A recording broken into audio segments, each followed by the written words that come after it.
यस्माक्षरमतीतोऽहम् अक्षरादपि चोत्तमः अतोऽस्मि लोके वेदे च प्रथितः पुरुषोत्तमः यो मामेवमसम्मूढः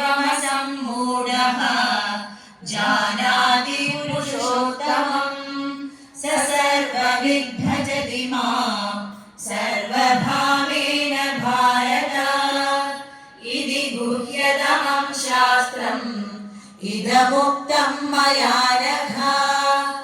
एतद्बुद्ध्वा बुद्धिमान् स्यात् कृतकृत्यश्च भारत श्रीभगवानुवाच ऊर्ध्वमूलमधः शाखम् अश्वत्थं प्राहुरव्ययम् छन्दांसि यस्य पर्णानि यस्तं वेद स वेदविद् अधश्चोर्ध्वं प्रसृतास्तस्य शाखाः गुणप्रवृद्धा विषयप्रवालाः अधश्च मूलान्यनुसन्दतानि कर्मानुबन्धीनि मनुष्यलोके न रूपमस्मेह ततोपलभ्यते नान्दो न चादिर्न च सम्प्रतिष्ठा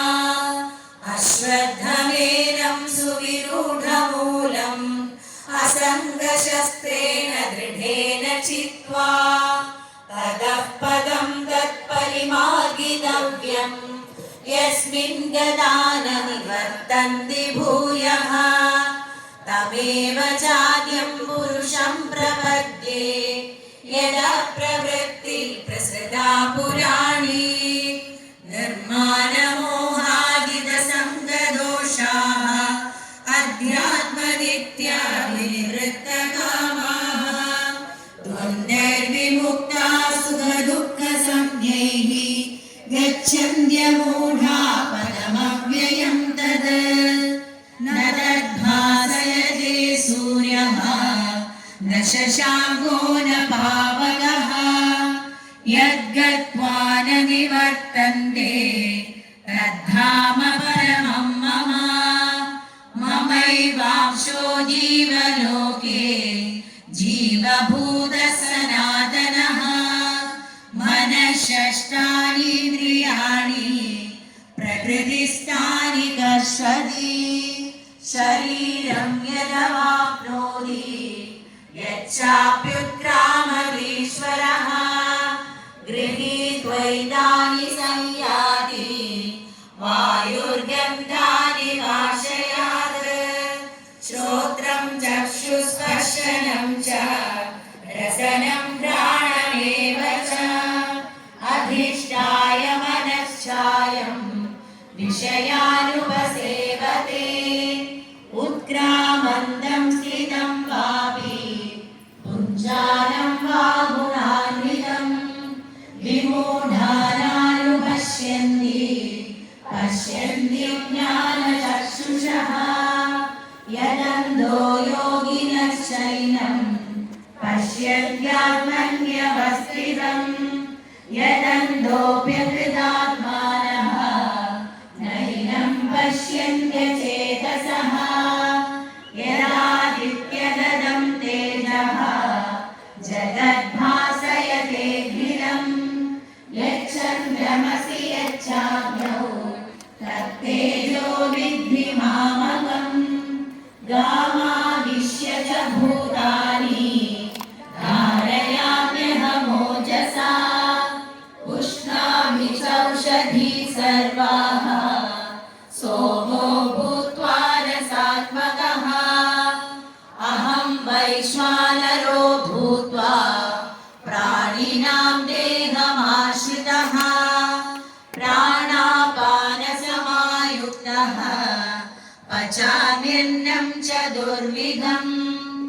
सर्वस्य चाहं हृदि सन्निविष्टः मत्तस्मृतिज्ञानमपोहनं च वेदैश्च सर्वैरहमेव वेद्यः वेदान्तकृद्वेदविदेव चाहम् द्वाविमौ पुरुषौ लोके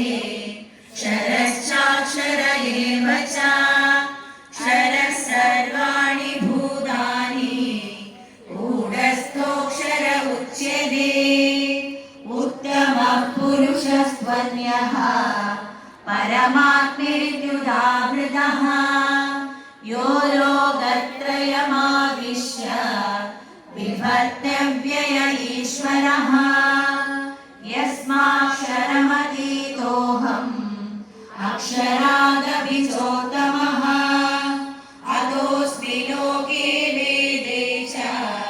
प्रथितः पुरुषोत्तमः यो मामेवमसम्मूढः जानाति पुरुषोत्तमम् स सर्वविद्भजति मां सर्वभावेन भारत इति गुह्यतमं शास्त्रम् इदमुक्तं मया नघ एतद्बुद्ध्वा बुद्धिमान् स्यात् कृतकृत्यश्च भारत श्रीभगवानुवाच ऊर्ध्वमूलमधः शाखम् अश्वत्थं प्राहुरव्ययम् छन्दांसि यस्य वर्णानि यस्तं वेद स वेदविद् अधश्चोर्ध्वं प्रसृतास्तस्य शाखाः गुणप्रवृद्धा विषयप्रवालाः अधश्च मूलानि विसन्दकानि कर्मानुबन्धीनि मनुष्यलोके न रूपमस्मेह तदोपलभ्यते नान्दो न चादिर्न च सम्प्रतिष्ठा अश्वत्थमेनं सुविरूढमूलम् असङ्गशस्त्रेण दृढेन चित्वा ततः पदं तत्परिमार्गितव्यम् यस्मिन् गता न निवर्तन्ति भूयः तमेव चाद्यं पुरुषं प्रपद्ये